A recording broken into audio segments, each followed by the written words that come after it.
It's Emmanuel. He's Ntayomba Emmanuel, one of the pastors of this church. He's a visitor here. I've been away for some time, while sick. From the time when COVID started,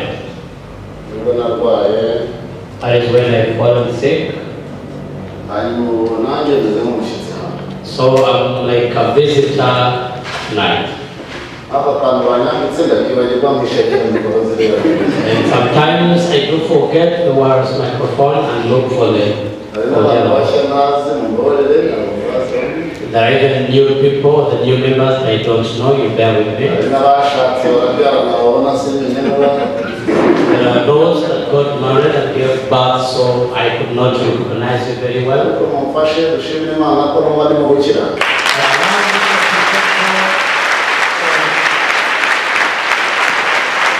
I thank God for I'm now feeling better and getting healed.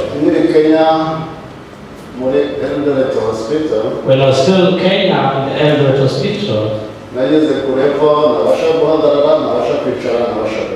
I reached to a level, a point where I could not stand, neither sit, neither sleep. So the people that are sitting here and the people that are sick, I'm okay, I'm already here. Whenever I see myself standing, I take it as a big miracle. I reached to a level where I would even speak my last words, giving some things on my inheritance from people.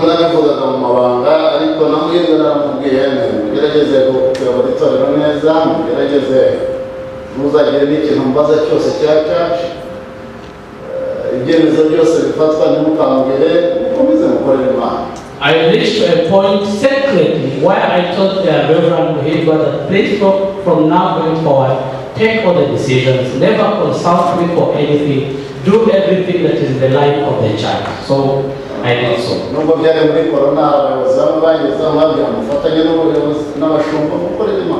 Though it was in the COVID, but a few members managed to get to where I am, and they told them, please join the church leadership and serve God. But I have testimony for you. The Jesus that has risen from the dead,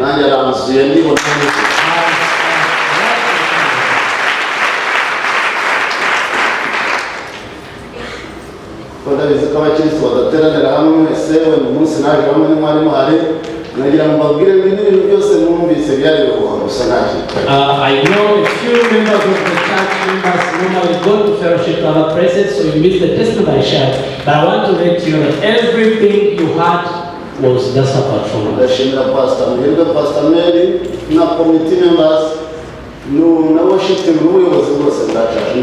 I want to appreciate you from the church committee and the entire members of Healing Center. God bless you. I'm not good at thanking people. Working and doing things is easier for me, but when it comes to talking and sharing if I was like worship team, I would have given you gifts all. Thank you for standing with me in all things that happened. God bless you. I thank you, I thank you.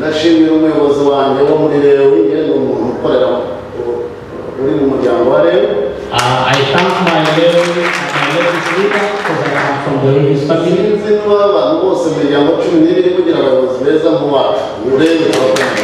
But I don't know if you have good leaders, but the leader of Rev, we love you so much.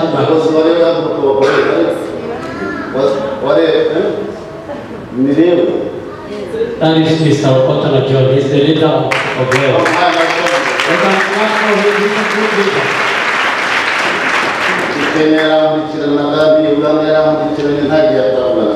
He always followed me on every single point that I was at, from Kenya, from Uganda, all the times he followed me.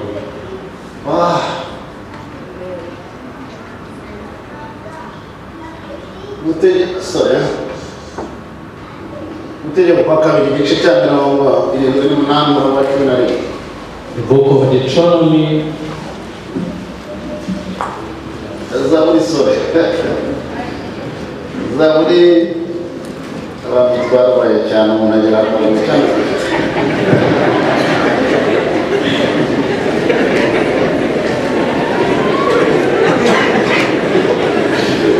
Igera mu kibanza kubera kurwara.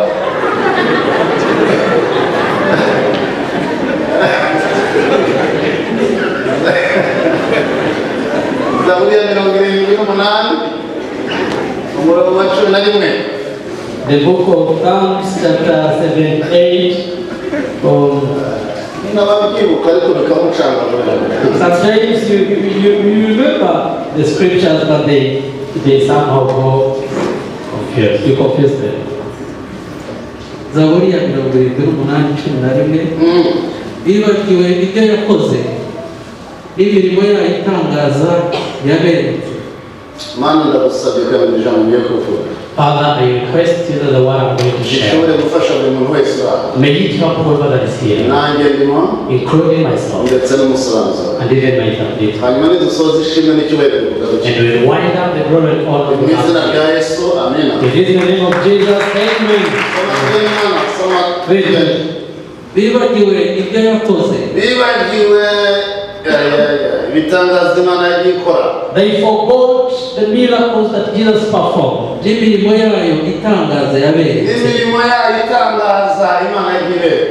the great wonders that God has shown to them. He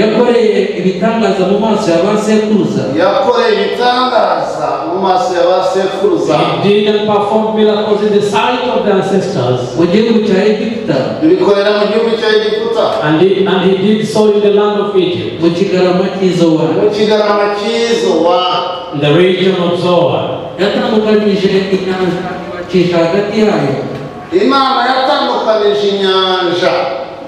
God divided the sea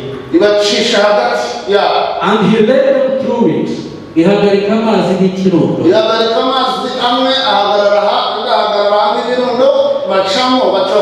And he made the water stand firm like a wall, and then they crossed in a dry place.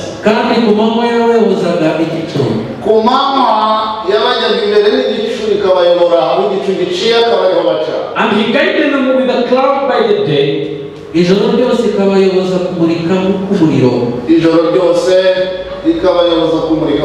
and with the light from the fire for the night. He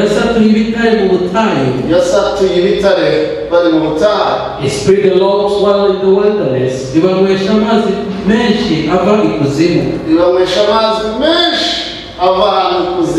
And he gave them water as abundant as the seas from the dove.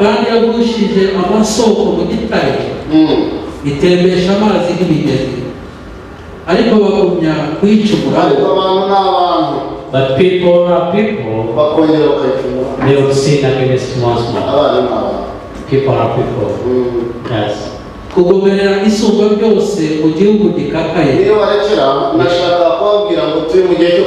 wanted to remind you that we're in the time of remembrance. Remembering the genocide that happened in this country. I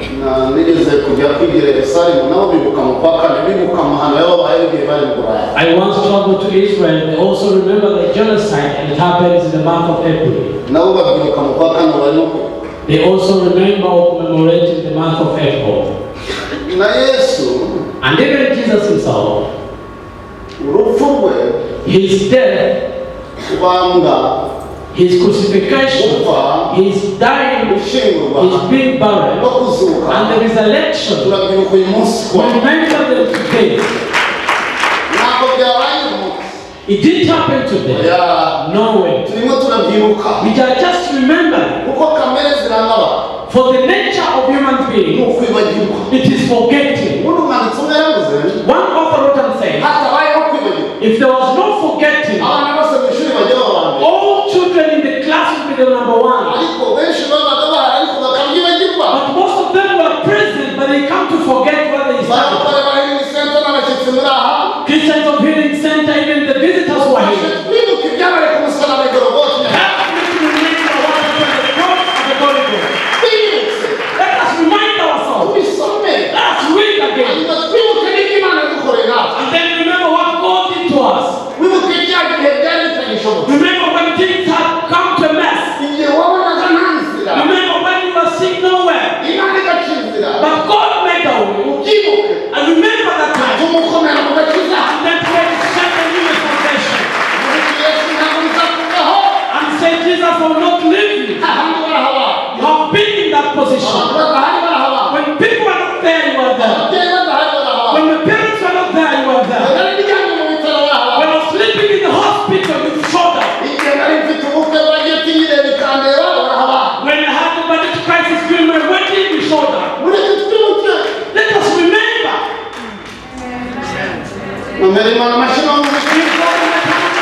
Passover or the Easter,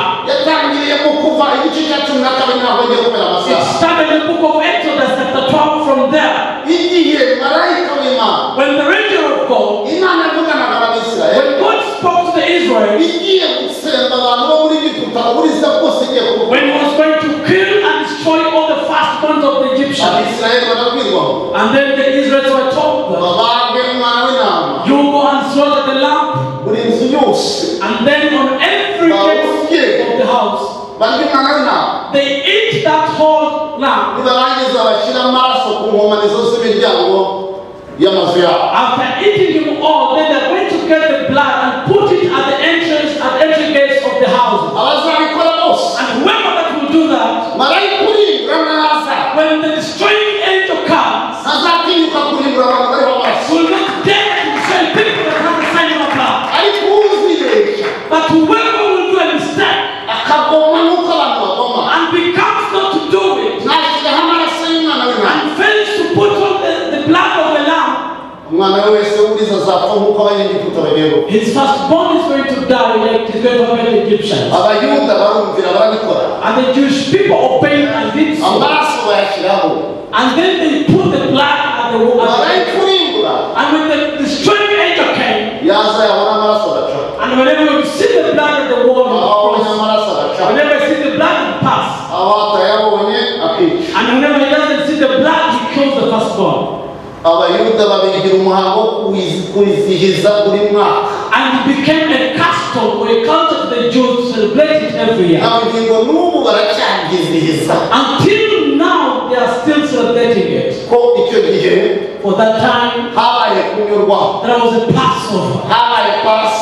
There was a Passover. But has nothing but Passover.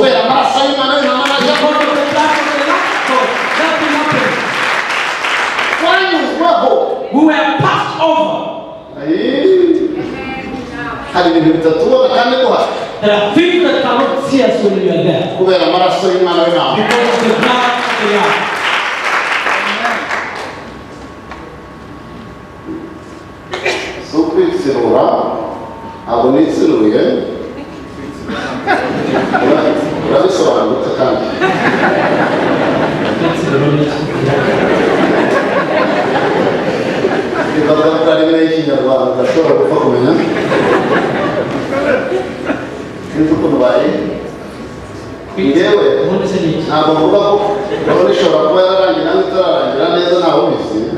Probably COVID might have ended, or maybe it is still there, the pandemic. But some of us, it passed on.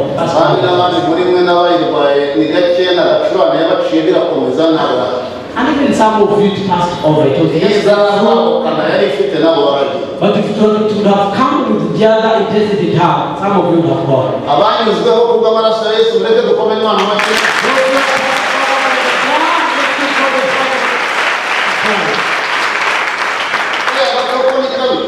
That virus is so dangerous. It kills many people. It put many people. Many people fail to go to have treatment when they were sick. And even people who travel during the COVID time, making the test. They will put something in your throat.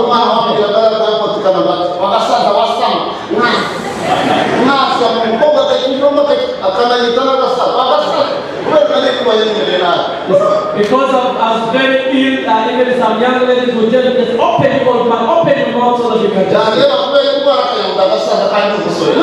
When you see a doing all of the sickness and all the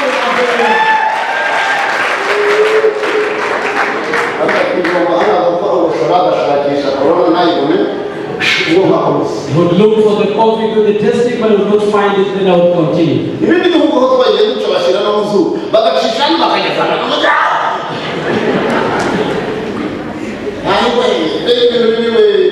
Other countries where we travel to, they would even give the other testing the nose and then go that deeper. bakwishyuza nyuma yo ikikujomba kuzana amafaranga. After doing that one, they'll even charge you the cost. Mama, God. ushime kuba yizomba banyuma barasanga. Thank you for the tested us, they will find us here. Nimwele kumazi mama.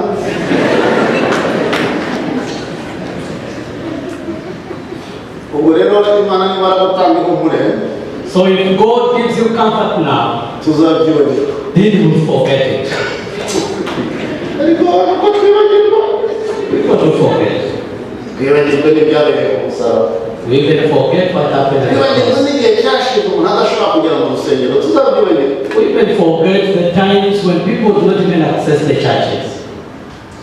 Twibagirwa n'uburyo Imana yadutungishije zama dufungiye mu mazu. We even forgot how God sustained us with manna while we went to the house. Nta muntu ujya ku kazi. When no one would go at work. Ufite imodoka n'utayigira bareshya bose baba mu nzu. When you have a car or not, you all stay and lock in the house. Urebe ko abantu dushira ubwoko bwo tuzabyibagirwa. You see how people are very dangerous. They are going to forget it. Nsomere umurongo. Read this verse. Matthew 28. Mvuge Pasika. Then I talk about Pasika Easter. isezerano rya kera rivuye ni ukunyurwaho byarabaye. The Passover for the Old Testament was just being passed over. Ariko na Yesu azi ubwenge kuzuka kwe yazutse ku munsi wa Pasika. But Jesus is very intelligent that he rose again on the Passover day. Kugira ngo abayuda n'abakirisitu twese tugumye twizihirize hamwe Pasika. So that the Jews and the Gentiles are going to celebrate together the Passover. Soma tugende mana. Matayo 28. Nuko umunsi w'isabato ushize. Nuko ku munsi w'isabato ushize. Uwa mbere w'iminsi irindwi. Uwa mbere w'iminsi irindwi baba bavuga icyumweru. After the Sabbath of the first day of the week, which is the Sunday. Museke wenda gutanga. Abakirisitu mujya mwibaza impamvu tudasenga ku isabato. Twebwe dusenga ku cyumweru ku munsi wa mbere kubera Yesu ari we yazutseho natwe abanyamahanga tukinjira mu gakiza. Yeah, most of the Christians ask themselves why we fellowship on Sunday, but it's the first day of the Sunday because it's when Jesus was resurrected and we celebrate it with the Jews who are also Gentiles. Yesu yazutse ari ku cyumweru. Mumera amashyi ko yazutse ku cyumweru. Jesus resurrected on Sunday. Abanyamahanga natwe tukakirwa mu muryango w'Imana. And even the Gentiles were accepted and accepted in the family of God. Ubundi Imana ari iy'Abayuda gusa. Ideally, God was for the Jewish people only. Protocol n'umunyamahanga yakwinjira mu church bakamusohora. The ushers were just ushering people receiving the Gentile and chasing him out of the church. Ariko ku musaraba. But at the cross, niho byarangiriye Yesu araduteranya Abayuda n'abanyamahanga. It was over at the cross when maybe a Gentile or a Jewish people became one. Ubundi umusaraba ni ikimenyetso cya plus. Cross is a sign of plus. Ntabwo ari minus. It is not a sign of minus. Bayibiri iravuga ngo barababi yabagize umwe ku bw'umusaraba. Mumenye mu majyi. The Bible says those who were two became one because of the cross. Abarababi. Those who were two yabagize umwe. made them to be one. Abayuda n'abanyamahanga. The Jews and the Gentiles became one. Bose basenga Imana imwe bafata Bibiliya imwe bizera kimwe. They all have the same faith, they all have the same Bible. Amasezerano twese tuyagiraho uruhare. And we all have the same access on the promises. Ubundi byari iby'Abayuda. Ideally and initially it was for the Jewish people. Abumva icyo Yesu yakoze mu muhaya amashyi ko yakoze.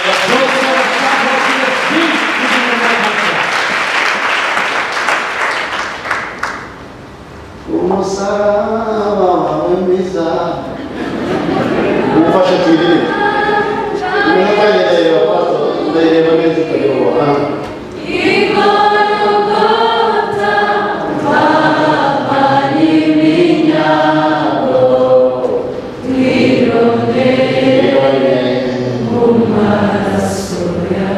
Mwiririmbe mudafite ubwoba ndahari ibibazo yanyu.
Let us read the scripture as well. nubwo ku munsi w'isabato ushize wa mbere w'iminsi irindwi umuseke wenda gutambika Mariya Magadalena na Mariya wundi bajya kureba cya gituro.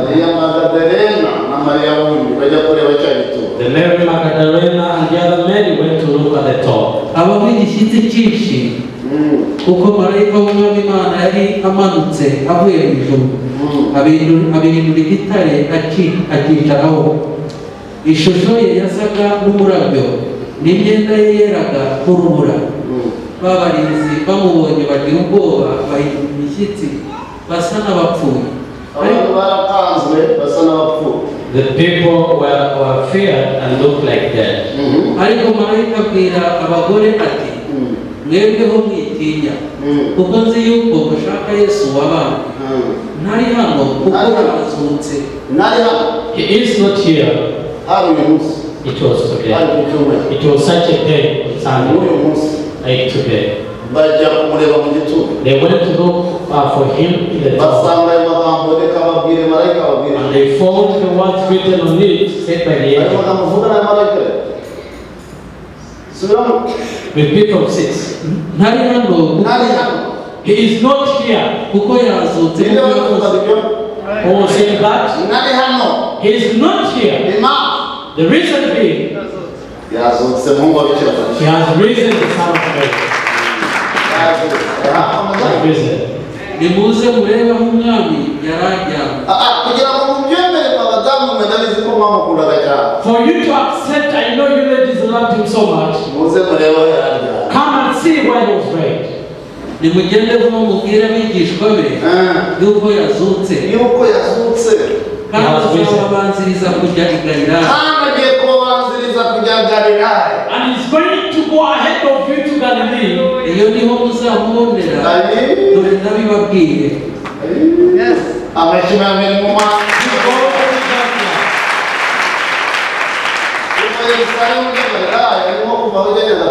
From Jerusalem to Galilee, it is approximately from here to Nagatari. I've been to Israel only 12 times. But there is no any single day I've traveled to Israel and failed to enter Israel. I have to enter it too. And I even declare some words in it. And they say, resurrect me like you are resurrected. Arise and raise our church. Resurrect me all our goodness. But there is one word that I normally read, and when I go back and read it, it is written in Hebrew. The people are very good at even interpreting it in English. It is written all that he is not here, he has risen.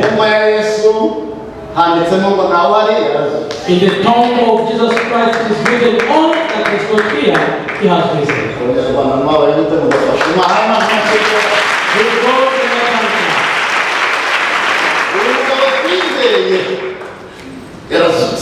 For them to believe it, it is written that he is risen. He's no longer in the grave. And the list of all the graves of the tombs of the saints are still closed.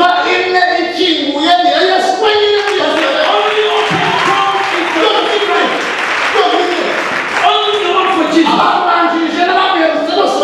Those who came before him and then him after their funeral. When the tomb of Jesus Christ is open, I have no news for you bishops who are here.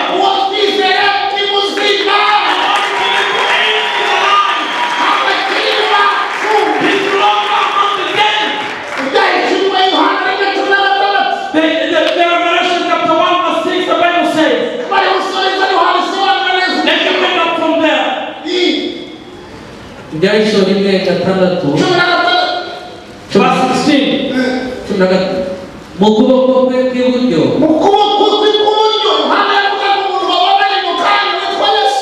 John was talking about the person that has just met with Jesus Christ. When he was at the valley of Patmos, those who were reading start from the verse 1 but are not rushing. John saw Jesus.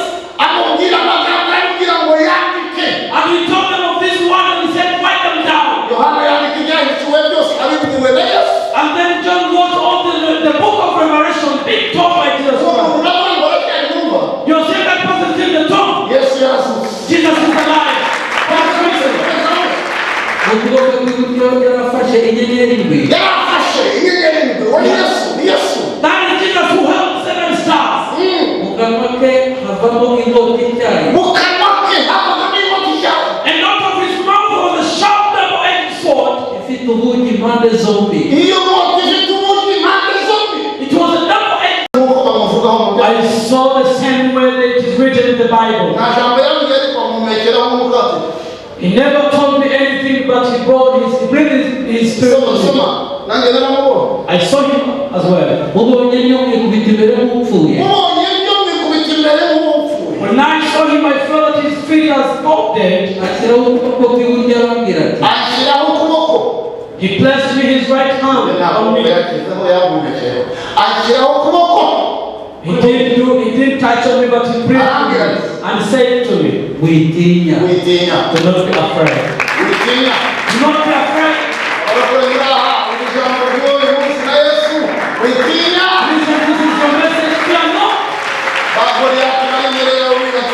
Don't fear the Goliath that I have of you. Continue.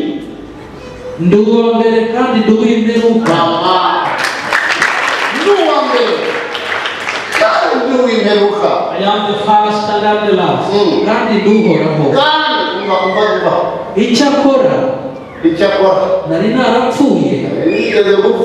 I was dead also. And now look, I am alive forever and ever.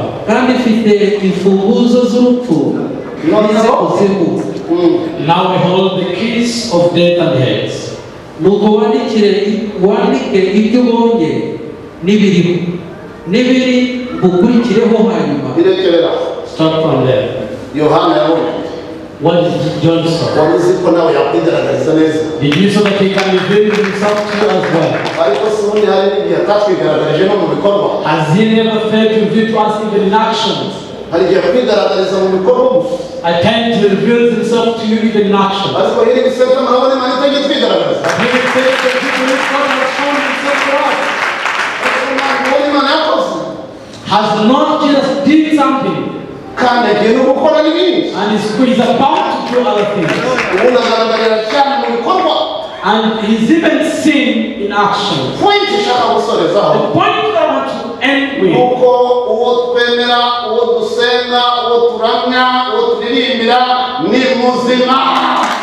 one that we worship, the one that we adore, the one that we pray is alive.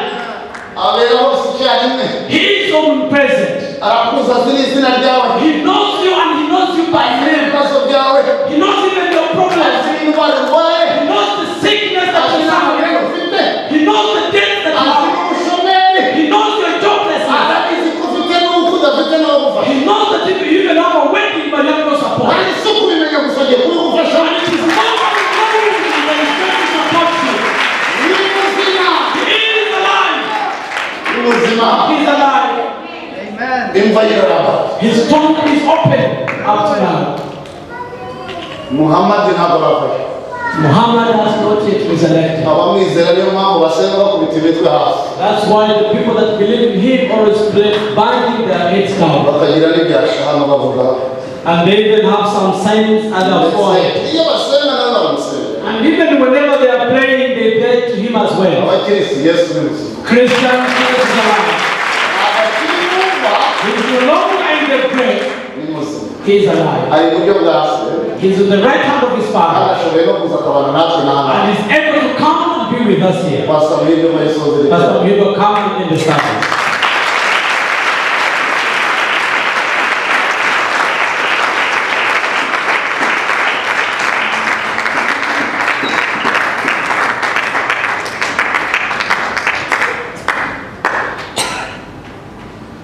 Imana amashimwe cyane.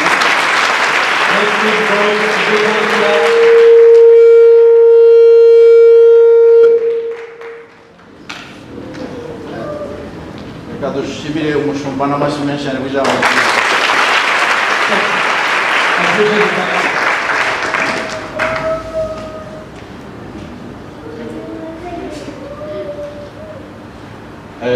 Uyu munsi wabaye umunsi mwiza cyane. Today has been a beautiful day. kandi ndagira ngo mbwire umushumba ngo bwije neza kuri pasi. I want to say welcome Bishop and Christian.